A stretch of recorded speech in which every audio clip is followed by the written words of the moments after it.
নিরামিষ দিনে এরকম একটা রেসিপির সঙ্গে থাকলে আর কিন্তু অন্য কোনো তরকারির প্রয়োজনই হবে না। নমস্কার বন্ধুরা, সুপারনাস কিচেনের আরেকটি নতুন ভিডিওতে আপনাদের অনেক অনেক স্বাগত। আশা করি সকলে খুব ভালো আছেন। আজকে চলে এসেছি মালাই পনিরের রেসিপি নিয়ে। মাত্র 10 থেকে 15 মিনিট হাতে সময় থাকলেই এই রেসিপিটা আপনারা ঝটপট বানিয়ে নিতে পারবেন আর খেতে হয় অত্যন্ত সুস্বাদু। চলুন তাহলে দেরি না করে শুরু করা যাক আজকের রেসিপি।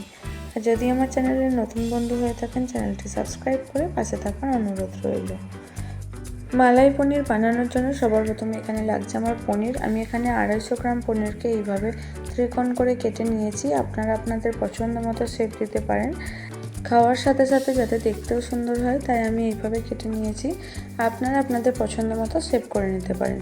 এবার পনিরগুলোকে নুন জলের মধ্যে ভিজিয়ে রাখতে হবে কিছুক্ষণ। তার জন্য দেখুন এখানে আমি উষ্ণ গরম জল নিয়ে নিয়েছি। এর মধ্যে পনিরগুলোকে 5 থেকে 7 মিনিট মতো ভিজিয়ে রাখবো। পনিরটা ভিজিয়ে রাখার ফলে কিন্তু খেতে খুব সুন্দর হয়ে যায়, একদম নরম তুলতুলে। চলুন এবার তাহলে মশলাটা রেডি করে নেওয়া যায়। তার জন্য এখানে দেখুন আমি দিয়ে দিচ্ছি 15 থেকে 16টা কাজু বাদাম, দিচ্ছি 1 চা চামচ মৌরি, আর এখানে দিয়ে দিতে হবে 2 চা চামচ পোস্ত,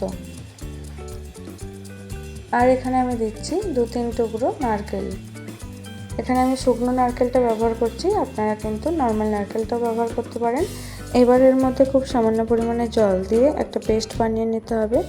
চলুন এবার তাহলে পরবর্তী স্টেপ যাওয়া যাক। তার জন্য দেখুন এখানে আমি কড়াইটা গরম বসিয়ে দিয়েছি। এর মধ্যে দিয়ে দিচ্ছি 2 টেবিল চামচ পরিমাণে রিফাইন্ড অয়েল। এই রান্নাটা কিন্তু আমি পুরোটাই রিফাইন্ড অয়েলে করব।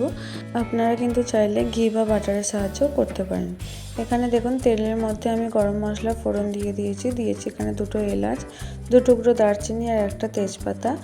একদম স্লো আছে এটাকে 1 মিনিট মতো একটু নাড়াচাড়া করে নিয়েছি। এবার এর মধ্যে দিয়ে দিচ্ছি 8টা থেকে 10টার মতো কিশমিশ। এটা সম্পূর্ণ অপশনাল, আপনারা চাইলে নাও দিতে পারেন।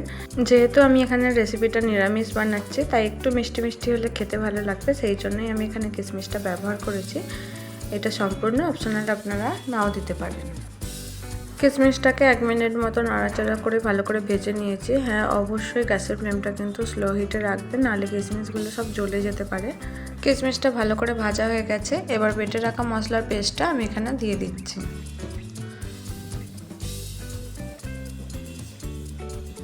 মশলার পেস্টটা দিয়ে পেস্টটা খুব ভালোভাবে কষিয়ে নিতে হবে। মশলার মধ্যে থেকে এখন কিন্তু অনেকটাই পরিমাণে জল বেরোবে, তাই এই সময় তেল দেওয়ার কোনো প্রয়োজন নেই। মশলাটা খুব ভালোভাবে ভাজা হয়ে গেলে যদি মনে হয় তেলটা একটু কম আছে তো এখানে পরিমাণ মতো তেল বা বাটার ব্যবহার করতে পারেন। দেখুন এখানে মশলাটা আমার খুব ভালোভাবে ভাজা হয়ে গেছে, এর মধ্যে থেকে জলটাও টেনে নিয়েছে। এবার এখানে দিয়ে দিতে হবে পরিমাণ মতো নুন। তারপর এখানে আমি দিয়ে দিচ্ছি 1 চামচ পরিমাণে লঙ্কা গুঁড়ো। যেহেতু আমি এখানে ক্রিমি পনির বানাচ্ছি, বেশ সাদা হলে একটু দেখতে ভালো লাগে, তাই এখানে আমি আর হলুদ গুঁড়ো ব্যবহার করছি না। আর আপনারা চাইলে কিন্তু কাঁচা লঙ্কা বাটাও ব্যবহার করতে পারেন, সেটা আরও ভালো হয়। যেহেতু আমি কাঁচা লঙ্কাটা প্রথমে ব্যবহার করিনি তাই এখানে লঙ্কা গুঁড়োটা দিলাম। কাঁচা লঙ্কা দিলে এটা কিন্তু দেখতে আরও সুন্দর হবে। আপনারা চেষ্টা করবেন কাঁচা লঙ্কা বাটা দিয়ে করার। আমি যেহেতু আগে থেকে কাঁচা লঙ্কা বাটাটা ব্যবহার করিনি তাই এখানে আমি লঙ্কা গুঁড়োই দিয়েছি, হলুদ গুঁড়োটা এখানে ব্যবহার করিনি। এবার মশলাটাকে খুব ভালো করে কষিয়ে নিতে হবে যতক্ষণ না পর্যন্ত মশলার মধ্যে থেকে খুব ভালোভাবে তেল ছেড়ে দিচ্ছে। আর এখানে টেস্ট ব্যালেন্স করার জন্য আমি খুব সামান্য পরিমাণে চিনি দিয়েছি, ওই 10 থেকে 15টার মতো দানা। এতে রান্নার স্বাদ ও কালার দুটোই খুব ভালো আসবে। আর যেহেতু নিরামিষ রান্না একটু চিনি দিলে বেশ ভালোই লাগে খেতে।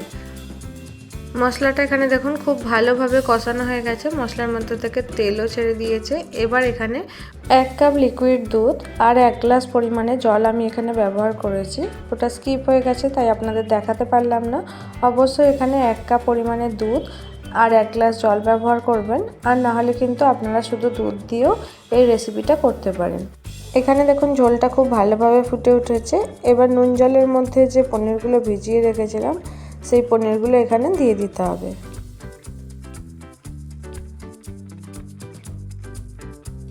এবার গ্যাসের ফ্লেমটা মিডিয়াম টু হাই হিটে রেখে এটাকে ফুটিয়ে নিতে হবে 10 মিনিটের জন্য।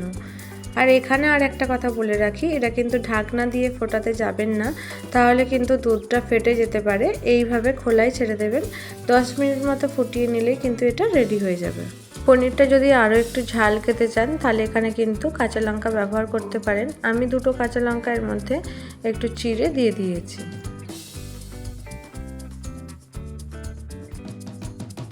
ফিরে এলাম 10 মিনিট পর। এই সময় গ্যাসের ফ্লেমটা স্লো করে এর মধ্যে আমি 2 চামচ পরিমাণে ফ্রেশ ক্রিম দিয়ে দিচ্ছি। এবার সবার শেষে এর মধ্যে দিয়ে দিতে হবে সামান্য পরিমাণে কসুরি মেথি, একটু হাতের মধ্যে গুঁড়ো করে নিয়েছি, দিয়ে এইভাবে ছড়িয়ে দিচ্ছি। আর ধনেপাতা থাকলে অবশ্যই এখানে দিয়ে দিতে পারেন। এবার এখানে কয়েকটা পনিরকে আমি চামচের সাহায্যে এইভাবে একটু ভেঙে দিচ্ছি, যাতে গ্রেভিটা আরও ঘন হয়ে যায়। আর টুকরো টুকরো পনিরগুলো মুখে পড়লেও খেতে বেশ ভালো লাগে। আর আপনারা চাইলে কিন্তু যখন মশলার পেস্ট করছেন তখনও 4-5 টুকরো পনির দিয়ে এইভাবে পেস্টটা বানিয়ে নিতে পারেন, তাহলে কিন্তু শেষে আর ওটা ভেঙে দেওয়ার দরকার পড়বেন না। আর দেখুন পনিরটা দেখতেই কতটা সুন্দর হয়েছে, খাওয়ার থেকে দেখতে কিন্তু ভীষণ সুন্দর হয়েছে। আর আপনাদের গ্রেভিটা ঠিক যতটা প্রয়োজন সেই অনুযায়ী গ্যাসটা এখানে অফ করে দেবেন। আর এই পনিরটা এতটা সুন্দর খেতে হয় আর এত নরম তুলতুলে, আপনারা বাড়িতে না বানালে কিন্তু বুঝতেই পারবেন না এটা কতটা সুন্দর। এই পনিরটা আপনারা নান, রুটি, পরোটা, লুচি বা ফ্রাইড রাইস যে কোনো কিছুর সঙ্গে খেতে পারেন। অবশ্যই বাড়িতে বানানোর অনুরোধ রইল। আর রেসিপিটা কেমন লাগলো আমাকে জানাতে ভুলবেন না। যদি ভালো লাগে একটা লাইক, শেয়ার, কমেন্ট এবং চ্যানেলটি সাবস্ক্রাইব করে পাশে থাকার অনুরোধ রইল। ফিরবো আবার নতুন কোনো ভিডিও নিয়ে। ততক্ষণের জন্য সুস্থ থাকুন, ভালো থাকুন, সঙ্গে থাকুন। ধন্যবাদ।